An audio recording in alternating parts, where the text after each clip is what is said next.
پچھلے سال 2019 کی بات ہے، 29 اپریل 2019 کی، کہ D G I S P R جو اس وقت آصف غفور صاحب تھے، انہوں نے ایک پریس کانفرنس کی تھی. اس پریس کانفرنس میں انہوں نے کہا تھا کہ time is up for P T M, ان کے لیے ٹائم ختم ہو چکا ہے، اب ان کے خلاف سخت ایکشن لیا جائے گا اور قوانین کا استعمال کیا جائے گا. یہ ان کے اپنے الفاظ تھے، یعنی کہ وہ بتا رہے تھے کہ اب وہ قوانین کا استعمال کرتے ہوئے پی ٹی ایم کے ایکٹیوسٹ کو ہراساں کریں گے. 29 اپریل کے بعد ایک سلسلہ شروع ہوتا ہے کریک ڈاؤن کا پی ٹی ایم ایکٹیوسٹ کے خلاف، اور اس کریک ڈاؤن کی ابتدا جو تھی وہ میرے سے ہو گئی تھی. کوئی سپیچ میں نے کی تھی ان مئی میں نے ایک تقریر کی تھی. ایک 10 سالہ بچی کا ریپ ہوا تھا اسلام آباد میں، اس کے بعد پولیس مقدمہ نہیں کر رہی تھی. پھر اس بچی کا جب ڈیڈ باڈی اس کی ملی ریپ شدہ، پھر پوسٹ مارٹم نہیں ہو رہا تھا، تو اس کے خلاف احتجاج کر رہے تھے.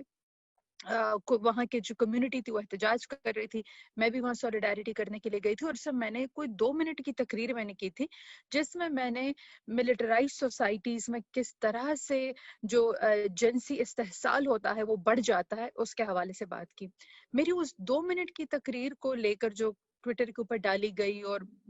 پھیلائی گئی، ٹویٹر کے اوپر جب وہ پھیلی تو انہیں میرے اوپر کر دیا دہشت گردی کا مقدمہ کر دیا، سیڈیشن کا مقدمہ کر دیا گیا، 87A کا ڈیفیمیشن کے مقدمے کر دیے. کوئی بہت لمبے چوڑے مقدمے میرے اوپر، کوئی 3 مقدمے اس 2 منٹ کی تقریر کے اوپر کیے گئے. اور اس کے بعد ایک مسلسل کریک ڈاؤن کا سلسلہ شروع ہوا. پھر مجھے پتا چلا اقوام متحدہ نے خط لکھا تھا پاکستان کو 29 مئی کو، جس میں پتا چلا کہ میرا نام بھی کسی کل لسٹ میں ڈالا گیا ہے. بعد میں احسان اللہ احسان کی تو جب آڈیو سٹیٹمنٹ آئی تو احسان اللہ احسان نے بھی تقریباً کوئی ایسی بات کی کہ ان کو ایک کل لسٹ دی گئی تھی کہ انہوں نے لوگوں کا قتل کرنا، اور وہ پشتون تھے زیادہ تر. تو یہ جو خیر اس وقت جس قسم کا میرے گھر کے اوپر جس قسم کے ریڈز ہوتے تھے، وہ بڑا کوئی ایسا لگتا کہ کوئی بہت بڑے دہشت گرد کے لیے چھاپے مارے جا رہے ہیں، اور بڑی ریاست نے مشینری استعمال کی. لیکن جب وہ مجھے گرفتار کرنے میں ناکام ہوئی تو غصے میں آ کر انتقاماً انہوں نے میرے ماں باپ کے اوپر مقدمہ کر دیا تھا. 19 جولائی کی بات ہے، 19 جولائی 2019 کی بات ہے کہ ٹیرر فائنینسنگ کا ایک مقدمہ کیا گیا میرے والدین کے اوپر. تو اس میں انہوں نے یہ بات کی، عدالت میں یہ الزام لگایا کہ یہ جو کاؤنٹر ٹیررزم ڈپارٹمنٹ ہے FIA کا، انہوں نے الزام لگایا کہ گلالئی نے پیسے دیے اپنے والدین کو، اور پھر والدین نے پیسے دیے دہشت گرد تنظیموں کو، اسی لیے ان کے اوپر ٹیرر فائنینسنگ کا مقدمہ کا الزام لگا دیا. اب عدالت میں 1 سال جو ہے وہ ان کو بلاتے رہے، تاریخیں ہوتی رہی. لیکن اس سال کی بات ہے، 2 جولائی 2020 کی بات ہے کہ عدالت نے کہا کہ یہ صرف بے بنیاد الزامات ہے، یہ بوگس FIR ہے، ان چیزوں کے کوئی ثبوت نہیں ہے، تو ہم فرد جرم عائد نہیں کریں گے، ہم تینوں لوگوں کو ڈسچارج کریں گے. تو یہ جو مخالفی، یہ جو CTT اور FIA والے تھے، انہوں نے کہا نہیں جی، یہ تو آپ کو معلوم نہیں. عدالت کو کہا کہ گلالئی بہت بڑی غدار ہے، آپ کو نہیں معلوم. عدالت نے کہا بتائیں آپ، ہمیں نہیں معلوم تو کیسے ہے. تو انہوں نے وہی جو تقریر میں نے اسلام آباد میں کی تھی، انہوں نے لا کر وہ تقریر عدالت میں پیش کی. جب جج صاحب نے تقریر سنی، جج نے کہا بالکل ٹھیک باتیں کی ہیں، مجھے پتا ہے کہ فوج نے خود کیا کیا ہے. اگر ایک ہیومن رائٹس ایکٹیوسٹ اٹھ کر بولتی ہے کہ یہاں پر اس طرح کے مظالم ہوتے ہیں، تو آپ جا کر ان مظالم کے اوپر انکوائری کریں، آپ ان ہیومن رائٹس ابیوزز کے اوپر انکوائری کریں. اس کا مطلب یہ تو نہیں ہے کہ آپ الٹے دہشت گردی کے مقدمے کریں گے لوگوں کے اوپر. اور عدالت نے خارج کر دیا، مطلب کہ خارج نے ڈسچارج کر دیا، ہم تینوں کو ڈسچارج کر دیا. تو اس کے بعد 2 جولائی کے بعد جب عدالت نے ڈسچارج کیا، اس کے بعد ISI کیا کرتی ہے کہ اس کے بعد ISI گئی اور ان کے جو اپنے بنائے ہوئے دہشت گرد تنظیمیں ہیں، جیسے کہ جیش محمد، جس کے اوپر ساری دنیا کو پتا ہے کہ کس طرح سے ان نے خود جیش محمد جیسی تنظیم بنائی اور اس کو پھر پڑوسی ممالک میں دہشت گردی کے لیے استعمال کیا، جو یہ خود مانتے ہیں کہ ہمارے اثاثے ہیں. ایک دفعہ پھر یہ ان اثاثوں کو بروکار لے آئے، اور 2 جولائی کے بعد انہوں نے جا کر لوگوں سے بیانات لینے شروع کیے، فیبریکیٹڈ بیانات لینے شروع کیے، جس میں جیسے جیش محمد سے بیان لیا ان سے کہ، اور یہ 2 جولائی کے بعد ہوا ہے سارا، جب عدالت نے ہمیں ڈسچارج کر دی، تو ان سے بیان لیا جس میں جیش محمد نے کہا کہ ہاں جی یہ تو ہمارے لیے فنڈ ریزنگ کرتے، یہ گلالی تو کرتی تھی، ہمارے لیے فنڈ ریزنگ کرتی تھی. بیچ میں اس طرح کی رپورٹس لگا دی کہ 2013 میں جو چرچ میں دھماکہ ہوا تھا، پشاور کے ایک چرچ میں بہت بڑا دھماکہ ہوا تھا ستمبر 2013 میں، جس میں 80 سے زیادہ لوگ شہید ہوئے تھے، اس کے بارے میں کہا کہ جی اس میں اس میں گلال اسماعیل کی انوالومنٹ ہے اور انہوں نے کوئی کوئی ویپن ڈیلنگ جو لوگ کرتے ہیں ان سے کچھ بیانات لیے ہیں کہ جی یہ ویپن ڈیلنگ میں ہم سے یہ آ کر اسلحہ خریدتی تھی جو دہشت گرد تنظیموں کو دیا کرتی تھی. اس طرح سے انہوں نے بیانات لیے. کوئی جو گاڑی والے جو گاڑیاں دہشت گردی کی کارروائیوں میں استعمال ہوئی تو ان گاڑی والوں سے بیانات لیے. تو انہوں نے اپنے اثاثوں سے بیانات لیے جس میں انہوں نے یہ فریم کرنے کی کوشش کی کہ میرا اور میرے ماں باپ کا پاکستان میں ہونے والی جو 2013 اور 2015 کی دہشت گردی کی کارروائیاں ہیں اس میں ہم کسی طریقے سے ملوث ہیں. اور انہوں نے لے کر یہ نئے بیانات فیبریکیٹڈ بیانات لے کر انہوں نے کیس جو ہے تو اسی جو عام طور پر ہوتا ہی ہے نا کہ اگر آپ کو جیسے لوور کورٹ کا فیصلہ سے آپ خوش نہیں ہیں تو آپ ہائی کورٹ میں جا کے اس فیصلے کو چیلنج کرتے ہیں. انہوں نے کیا کیا کہ انہوں نے اٹھا کر وہی کیس اسی عدالت میں دوسرے جج کے سامنے رکھا. اسے کہا کہ سنو ہم نے پٹیشن کی عدالت میں کہہ دیا کہ یہ یا تو اسی جج کو سننا چاہیے کیس جس نے پہلے فیصلہ دیا تھا کیونکہ وہ بیک گراؤنڈ سے واقف ہے, یا ہائی کورٹ میں جانا چاہیے. لیکن آپ کو پتا ہے کہ یہاں پر انصاف کتنا آزاد ہے, ہم سب جانتے ہیں کہ انصاف کتنا آزاد ہے. تو وہ خیر عدالت نے کہا کہ نہیں بھائی ٹرائل ہی شروع ہوگا. تو ابھی 30 ستمبر کو تاریخ تھی, اس میں فرد جرم عائد کی گئی اور فرد جرم جو ہے یہی جو نئی فرد جرم ہے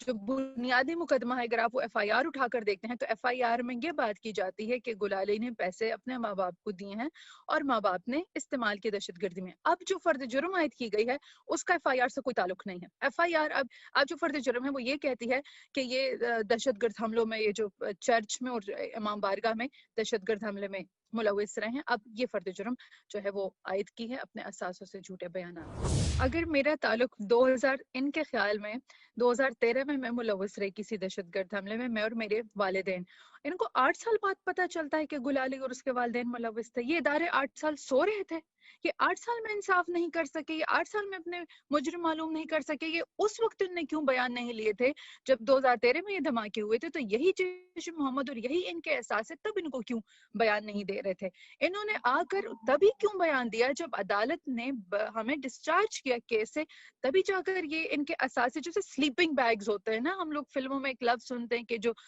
دہشت گرد تنظیموں کے ممبر ہوتے ہیں یہ سلیپر سیلز ہوتے ہیں. یہ ہوتے تو دہشت گرد تھے لیکن یہ چھپے رہتے اور جب ضرورت پڑتی ہے تو ان کو ایکٹیویٹ کیا جاتا ہے. تو یہ 8 سال سوئے رہے ان کے لوگ, 8 سال بعد ان کو بیان لینا یاد آیا. جو میں باتیں کرتی ہوں, جو ہم باتیں کرتے ہیں, وہ وہی باتیں جو سب کرتے ہیں, جو سارے ہیومن رائٹس ایکٹیوسٹ کرتے ہیں, جو جمہوریت پسند لوگ کرتے ہیں, یہ وہی باتیں ہیں. لیکن بات ہے کہ میرے ساتھ ہی کیوں ایسا کیا گیا, کیونکہ میں نے جیسے بتایا کہ D G I S P R یا آئی ایس آئی فیصلہ کر چکی تھی کہ جو بھی پی ٹی ایم کا ساتھ دے گا یہ ان کو نہیں چھوڑیں گے, یہ ان کو ان کے لیے زندگی عذاب بنا دیں گے اور یہ مثال بنائیں گے. ان پشتون عورتیں ہیں کتنی جو نکل آتی ہیں, وہ آپ ویسے ہی اتنی 70 سالہ جو بربریت وہاں پہ گزری, پچھلی 40 سالہ جو جنگی بربریت پشتون علاقوں کے اوپر گزری ہے, جو ملٹرائزیشن رہی ہے, جس طرح کے اسکول تباہ کیے گئے ہیں, جس طرح کے مواقع, مطلب کہ محروم ہے نا, پشتون ایک محروم طبقہ ہے. تو اس محروم قوم سے عورتیں کتنی نکلتی ہیں جو آگے آتی ہیں اور جو تحریکوں کا حصہ بنتی ہیں, جو انٹرنیشنلی جا کے آواز اٹھا پاتی ہیں نا, ایسے تو بہت کم ہے. تو ان کو تو بہت غصہ ہے کہ کیوں 1-2 عورتیں جو نظر آ رہی ہیں یہ بھی نظر نہ آئیں. یہ بھی تو یہ مثال بنانا چاہتے ہیں پشتونوں کے لیے, پشتون ماں باپ کے لیے, کہ اگر تم لوگ کی بیٹی جمہوریت کی بات کرے گی تو بیٹی اس کے اوپر بھی مقدمے کریں گے, اس کو ملک سے نکلنا پڑ جائے گا. اگر وہ پریویلیجڈ ہوئی تو ملک سے نکل پائے گی, لیکن ساتھ میں ماں باپ کو بھی ہم نہیں چھوڑیں گے, ماں باپ کے اوپر جھوٹے مقدمے کریں گے. اور جو میری پچھلے سال انہوں نے صرف یہ مطلب کہ یہ تو ایک مقدمہ ہے جس کی ہم بات کریں, میرے باپ کو اغوا کیا, عدالت کے احاطے سے میرا باپ اٹھایا گیا. آپ عدالت سے اغوا ہو جاتے ہیں, یہ ملک ہے پاکستان, یہاں پر ننگی فسائیت ہوتی ہے ہم جیسا ایکٹیوسٹوں کے خلاف. عدالت کے احاطے سے میرا باپ اغوا ہوتا ہے اور صرف تب عدالت میں یہ ریپروڈیوس کرتے ہیں جب انٹرنیشنل پریشر بڑھتا ہے اور اس کے اوپر سائبر کرائم کا مقدمہ کر دیا جاتا ہے. اور مزے کی بات, سائبر کرائم کے مقدمے جب انہوں نے کیے, 45 دن قید رکھا میرے باپ کو, ضمانت ہو گئی. جب ضمانت ہوئی اس کے بعد انہوں نے دوبارہ درخواست ڈالی کہ یہ ضمانت کینسل کر دے, تو کوئی ٹوٹل 3 لوگوں کی اٹھا کر عدالت میں درخواست دی گئی تھی کہ ان 3 لوگوں پر سائبر کرائم کے مقدمے ہیں، ان کی ضمانت کینسل کر دیں۔ عدالت میں جب کیس سنا گیا، عدالت نے کہا 2 بندوں کو فارغ کرو، گھر جا سکتے ہیں، ان کی ضمانت کینسل نہیں کرتے۔ صرف میرے ابو کو لے کر کہا کہ ہاں اس کی تو ذرا ٹویٹس لے کر آؤ، دیکھیں گے، پہلے ہم اس کی ٹویٹس دیکھیں گے کہ کیا باتیں کرتا ہے سوشل میڈیا پر، اس کے بعد اگر ضمانت کینسل ہمیں لگا تو کر دیں گے۔ تو یہ، اور میری ماں کو پچھلے سال ایگزٹ کنٹرول لسٹ پر ماں باپ دونوں کو ڈالا ہے، خط صرف میری ماں کو بھیجا ہے، اور جو خط آپ پڑھے وہ اتنا مطلب کوئی اگر مطلب نیکڈ فاشزم کسی چیز کا نام ہے تو وہ خط آپ پڑھے، اس خط میں صاف لکھا ہے، اس خط میں لکھا ہے کہ ہم یہ گلالہ اسماعیل کی والدہ ہے، اس لیے ہم اس کے اوپر سفری پابندی لگا رہے ہیں۔ یہ جو ہے تو یہ اپنے شوہر کو مشورے دیتی تھی کہ تم کس طرح سے گلالے کو بچاؤ اور اس کے لیے آواز اٹھاؤ، اس لیے اس کو ایگزٹ کنٹرول لسٹ پہ ڈالتے ہیں۔ یعنی کہ یہ مشورہ دینا کہ اپنی بیٹی کو ہم کیسے بچا سکتے ہیں، ہماری بیٹی کا اچھا مستقبل کیا ہو سکتا ہے، یہ کب سے پاکستان میں جرم ہو گیا کہ ایک بیوی اپنے شوہر کو مشورہ نہیں دے سکتی، تو کہا کہ بیوی نے شوہر کو مشورہ دیا کہ اپنی بیٹی کے لیے آواز کیسے اٹھانی ہے، تو اس جرم میں اس کو ڈالو ایگزٹ کنٹرول لسٹ پر۔ دوسرا، اگر یہ جاتی ہے پاکستان سے باہر، یہ تھے گلالے کی ماں ہے، یہ وہاں پر ہیومن رائٹس آرگنائزیشن سے ملے گی، پاکستان بدنام ہوگا، اس لیے ہم اس کو باہر نہیں جانے دیں گے۔ آپ سوچیں کہ میری ماں باپ کی عمریں 70 سال کو ہونے لگی ہیں، ان کے بچے پہلے سے ہی صرف میں اور میری چھوٹی بہن ہی پاکستان میں ہوتے تھے، ان کے بچے ویسے بھی باہر ہوتے ہیں، سارے پچھلے کئی سالوں سے باہر رہتے ہیں۔ تو یہ ظلم نہیں تو اور کیا ہے کہ آپ اس عمر میں ان کو ایگزٹ کنٹرول پہ ڈالو، ان کو مقدمے میں بساؤ تاکہ وہ الگ رہے، اپنے بچوں سے الگ رہ سکے، اور آپ ان کو ایک جذباتی تکلیف سے بھی جو ہے ٹراما سے آپ اس ایج میں ان کو گزارو، صرف اس لیے کہ انہوں نے پدر سری کے معاشرے میں، ایک پدر شاہانہ معاشرے میں، جہاں پر لڑکیوں کو تعلیم دینا بھی بہت بڑی کامیابی سمجھی جاتی ہے، جہاں پر انہوں نے اتنی جرت دکھائی کہ اس نے اپنی بیٹی کو سپورٹ کیا، اس کی بیٹی انسانی حق کے لیے بات کرتی تھی تو اس کو سپورٹ کیا، اس کو مینٹور کیا۔ تو یہ نہیں چاہتے کہ پشتون لڑکیاں جو ہیں وہ آگے بڑھے، پشتون عورتیں جو ہیں وہ جو عدم تشدد کی تحریکیں ہیں وہ ان کا چہرہ ہو، اور یہ چاہتے اس لیے بھی نہیں ہے نا کہ ان کے لیے بڑا آسان ہو جاتا ہے کہ جو تحریکیں ہیں یہاں پر پختونخوا میں جب تحریک ابھرتی ہے اس میں عورتوں کو آپ مائنس کر دیں تو دنیا کو بتانا بڑا آسان ہو جاتا ہے کہ دیکھیں یہ تو ٹرائبل قسم کے دہشت گرد قسم کے لوگ ہیں اور یہ تو کوئی دہشت گردوں کا سیاسی ونگ ہے۔ تو ان کے لیے تحریکوں کو ڈسکریڈٹ کرنا بڑا آسان ہو جاتا ہے جب یہ تحریک سے عورتیں مائنس کرتے ہیں۔ تو ان کی اسٹریٹجی یہ ہے کہ تحریک سے عورتوں کو مائنس کر دو تاکہ پوری جو پشتونوں کی انسانی حقوق کی تحریک ہے اس کو ڈسکریڈٹ کیا جا سکے انٹرنیشنلی۔ یہ میرا ملک ہے اور یہاں میں واپس ضرور آؤں گی۔ یہ جو پاکستانی اس وقت جن قوتوں نے پاکستان کو اپنے قبضے میں لے رکھا ہے، یہ نہ بھی چاہیں تو یہ میرا ملک ہے اور میں ضرور واپس آؤں گی۔ اس وقت پاکستان لیکن ایک بہت مشکل دور سے گزر رہا ہے اور اس میں جو غیر جمہوری طاقتیں ہیں وہ حد سے زیادہ جو ہے وہ کنٹرول لے چکی ہے اس ملک کا، اور میں سمجھتی ہوں کہ شاید مشرف اور ضیاء الحق کے دور میں بھی اس ملک میں اتنی اتھارٹیرینزم اور اس قسم کا جو ملٹری کنٹرول ہے اداروں کے اوپر وہ نہیں رہا۔ ادارے جس وقت سول ادارے ہیں وہ اس طرح سے تباہ کیے جا رہے ہیں کہ آپ دیکھیں کہ جو کچھ ہو رہا ہے، مثال کے طور پر مقدمہ تو ایف آئی اے کر رہی ہے نا، تو ایف آئی اے جیسے جو سویلین ادارے ہیں تو وہ بھی مکمل طور کے اوپر جو ہیں تو وہ استعمال ہو رہے ہیں، اس وقت آئی ایس آئی کے لیے استعمال ہو رہے ہیں، ملک کا ہر ادارہ۔ میں سمجھتی ہوں اس میں کہ اس وقت دیکھیں اگر ایک طرف غیر جمہوری قوتیں پوری اسٹیٹ مشینری استعمال کر رہی ہیں انسانی حقوق کے کارکنوں کے خلاف، تو میں تو پارلیمنٹ کو عوام کا نمائندہ سمجھتی ہوں نا، تو میرا سوال تو پارلیمنٹ سے ہے کہ ٹھیک ہے ہم سمجھتے ہیں کہ آئی ایس آئی کی کیا پالیٹکس، ہم جانتے ہیں کہ وہ ایک کس طرح سے جنگی معیشت ان کو فیور کرتی ہے، وہ کس طرح سے